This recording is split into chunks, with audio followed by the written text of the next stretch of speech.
Bonsoir, bonsoir à toutes et à tous. Eh bien, bienvenue au Maxaner. Ravi de vous voir aussi nombreux pour découvrir ce film tant attendu. Ça fait vraiment chaud au cœur parce que, comme vous le savez tous, l'exploitation cinématographique n'est pas en très grande forme. Donc, vous voir aussi nombreux, je pense que c'est un bon signal, même un très bon signal. Alors, cette soirée a lieu, c'est une séance exceptionnelle qui a lieu dans le cadre de Avant-Première. Avant-Première est une manifestation qui est organisée par les cinémas indépendants parisiens et Chiara Dacco, notre déléguée générale, vous en dira quelques mots dans quelques minutes. Lorsque on m'a demandé de choisir un film donc, pour cette manifestation, j'ai tout de suite pensé à Avant-Première. Pardon, je suis un peu troublée parce que là, il y a quelqu'un qui filme. J'ai tout de suite pensé à Ennio. D'une part parce que on organise depuis plusieurs mois un ciné-club qui s'appelle Ennio, et comme son nom l'indique, il s'agit de revoir les films dont la musique a été composée par Ennio Morricone. Ce ciné-club est animé par notre cher Marc Olry, que beaucoup d'entre vous connaissent, remporte un grand succès et fédère une belle communauté de passionnés. Est-ce que certains d'entre vous ont déjà participé à ce ciné-club? Ah oui, c'est super, je dirais à Marc, il sera très content. Voilà, donc en fonction de ce ciné-club, et d'autre part, parce que quand j'ai découvert le film que vous allez voir ce soir, Le Tornatore, j'étais totalement enthousiasmée parce que c'est une balade magnifique à travers l'histoire du cinéma, parce que Ennio Morricone est un musicien qui a été très prolixe. Il a travaillé pendant près de 70 ans, il a composé, alors les spécialistes, il y a tout un débat des spécialistes, mais enfin, en gros, il a composé 500 musiques originales. Il a collaboré avec de très nombreux réalisateurs. Bien évidemment, on pense tout de suite à Sergio Leone, le nom est associé également, mais ça passe par Quentin Tarantino, Les Salopards, La Cage aux Folles, Édouard Molinaro, il a fait la musique de La Cage aux Folles, c'est quand même assez un grand écart. Le Professionnel de Georges Lautner, il a travaillé également avec Roman Polanski, avec Brian De Palma, Les Incorruptibles, etc. Je ne vais pas tous les citer. Il a évidemment fait beaucoup de musique, de films italiens. Vous allez découvrir tout ça, bien évidemment, dans le film. Mais les musiques composées par Ennio Morricone sont absolument indissociables du succès des films. Ainsi, par exemple, si je vous dis Il était une fois dans l'Ouest, vous pensez immédiatement à la musique, à la mélodie entêtante et à l'harmonica de Charles Bronson. Si je vous dis Le Bon, la Brute et le Truand, vous entendez le cri du coyote et les sifflements. Si je vous parle de Sacco et Vanzetti, vous avez en tête John Baez et Lo Studio. Je ne vais pas vous la chanter là, mais c'est tellement magnifique. J'ai réécouté tout ça pour préparer ma petite intervention et j'étais tellement transportée que mon comptable était en face de moi. Il me regardait, il écoutait la musique de film d'Ennio Morricone et on était tous les deux très heureux cet après-midi pour préparer cette petite intervention.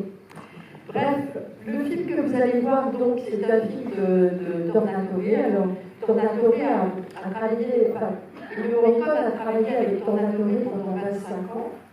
Il a fait la plupart de ses films, dont notamment un de ses plus connus qui est Cinéma Paradiso. Donc, le film que vous allez voir est un vrai bonheur. Je suis très heureuse d'avoir choisi ce film et que vous soyez aussi nombreux à le découvrir. Je voulais remercier la société Le Pacte, Xavier Rigoden, qui n'a pas pu être avec nous ce soir parce qu'il présente un autre film au Festival de La Rochelle. Il est dignement représenté par Thomas Paribaud et par, je sais pas, c'est pas ça, bon, et par Marc Robert. C'est pareil. Par Marc Robert, qui nous diront un petit mot tout à l'heure, parce que comme vous le voyez, Marco Morricone n'est pas avec nous, mais on a une petite surprise. En attendant, j'appelle Chiara, notre déléguée générale. Merci de vous. Bonsoir à tous et à toutes. Je suis très contente aussi de vous voir si nombreux ce soir. Avant-première, c'est une manifestation qui commence ce soir. Donc c'est un peu l'ouverture de la manifestation. Merci Claudine. On est très content d'être au Max Danner avec vous. Et ce soir même, il y a 3 autres salles qui présentent des films en avant-première. Et jusqu'à mardi prochain, vous pourrez découvrir tous les soirs 3 ou 4 films différents et variés. Demain soir, par exemple, au Luxor, il y a Asbestas, c'est toujours les parcs qui distribuent. C'est des films qui sont passés à Cannes, des documentaires, des films plus de recherche, et vous allez trouver quelque chose qui vous passionne et qui va vous préparer à l'été et aux vacances, comme on préfère. Les CIP réunissent donc 30 salles de cinéma et participent toutes à l'avant-première.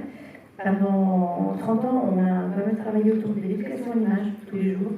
On a proposé des tarifs pour tous les publics, et depuis 2 ans, on travaille avec les publics 15-25. On fait des ciné-clubs participatifs avec les étudiants. On essaye toujours d'inventer une nouvelle relation au public. Et comme on vous aime beaucoup, on vous invite tous et toutes le 13 juillet à la fête des 30 ans des CIP. C'est dans la brochure, vous allez trouver l'adresse. Donc c'est à 21h30 le 13 juillet, on va fêter ensemble les 30 ans de l'association. Ce soir, je veux quand même remercier nos partenaires qui sont à l'écran. Donc le CNC, la DRAC Île-de-France, la région Île-de-France et la ville de Paris, et spécialement Audience qui est dans la salle, et Télérama qui a participé à la préparation de cette séance. Et je vais laisser la parole. Alors, la parole à Thomas Pibaro, comme je l'ai dit tout à l'heure. Bonsoir, merci à toutes et à tous d'être aussi nombreux, qui nous laissent savoir comment ça fait plaisir de voir tout le monde dans une salle pour un distributeur, c'est rare. Je vais être très bref sur Réunion, c'est un film qu'on a acheté il y a 4 ans. Un producteur italien, Gianni Rosso, qui est venu nous voir en disant on va faire un documentaire sur l'école. Et c'est pas le même fait que réalise. On a dit oui tout de suite. Après, le distributeur, on s'est dit au début, c'est un documentaire dans l'école, c'est super, on adore, on a envie de le voir. Donc, notre métier, c'est la chance qu'on peut se permettre d'acheter des films qu'on a envie de voir. Donc, on va le vendre en télé. Il n'y a plus de place pour le documentaire en salle, sur les plateformes. Et puis, quand on a vu le premier montage, qui durait un peu plus de 3 heures, d'ailleurs, le montage effectif dure un peu moins de 3 heures, mais on s'est laissé embarquer dans un voyage émotionnel dingue. On avait les poils qui se hérissaient, on avait les yeux brillants, on avait le cœur qui battait 24 images secondes. On s'est dit, c'est pas possible, il faut faire un truc, il faut le sortir en salle. Pour la petite histoire, le film est sorti en salle en Italie, le 17 février dernier. Il est toujours à l'affiche de 15 salles, 4 mois après. Il a fait plus de 300 000 entrées en Italie, qui est un marché sinistré par rapport à la France. Donc je compte sur vous. Si vous aimez, n'hésitez pas à en parler à vos sœurs, vos frères, concierges, amis, amants, amis, voisins, collègues. Ce film en a besoin. On a besoin de vous. C'est un film qui nous rappelle, c'est toute la Madeleine de Proust du cinéma qu'on a aimé quand on a grandi.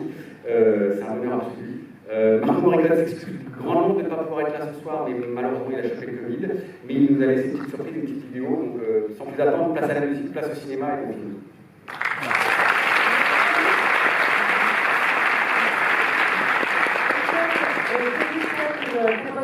Et avant, Chiara, tu dis un bon final. Buona produzione a tutti nella più bella sala di Parigi.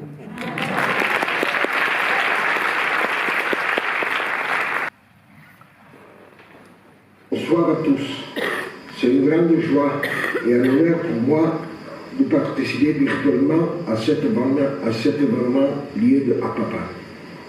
Le documentaire Aignan est le récit d'une vie extrêmement intense et complexe, et dans un entrelacs de situations des plus disparates. La vie de Papa était vécue sous la bannière du métier, dans lequel il avait de grands tourments intérieurs entre la musique absolue et la musique de film. Et en tout cas, Papa était guidé par une grande curiosité et la même capacité de reproduire les bruits qui nous accompagnent dans la vie. Ce qui est surprenant, c'est son abnégation totale envers la profession, couplée aux grandes incertitudes et contradictions qui accompagnent tous les êtres humains. Ici, je voudrais parler plus de la personne que du personnage. Des figures qui ont vécu ensemble chez un homme qui a fait un travail hautement créatif, par opposition à l'extrême rigueur qu'il appliquait dans la vie, y compris professionnelle. Tous ces âmes et son scène ont permis de faire sortir une quantité énorme d'écrits de qualité. Découvrir bien des petites faiblesses qui accompagnaient l'homme a été pour moi, fils, je ne veux pas dire une surprise, mais certainement une grande prise de conscience. Quand j'ai vu le film après le premier montage, environ 6 heures, j'ai quitté la salle et remercié Giuseppe Tornatore de m'avoir appris quelque chose sur lui. Papa était très fermé. Il ne nous laissait pas participer à son métier, mais il n'était pas si différent dans la vie. Son autocritique féroce l'a toujours accompagné, et tant que professionnel et tant que père. Ici surgissent de nouvelles contradictions entre la personne et le caractère et la capacité de nous transmettre la sérieux et la rigueur de la vie. J'espère que vous verrez ce film qui en réalité n'est pas une histoire, mais l'histoire d'une vie merveilleuse, intense, dans laquelle chaque émotion, qu'il reste, est profondément vraie et fille des doutes, des facilités et des incertitudes humaines. Je remercie tous et j'espère que vous connaisserez mieux l'homme que le personne.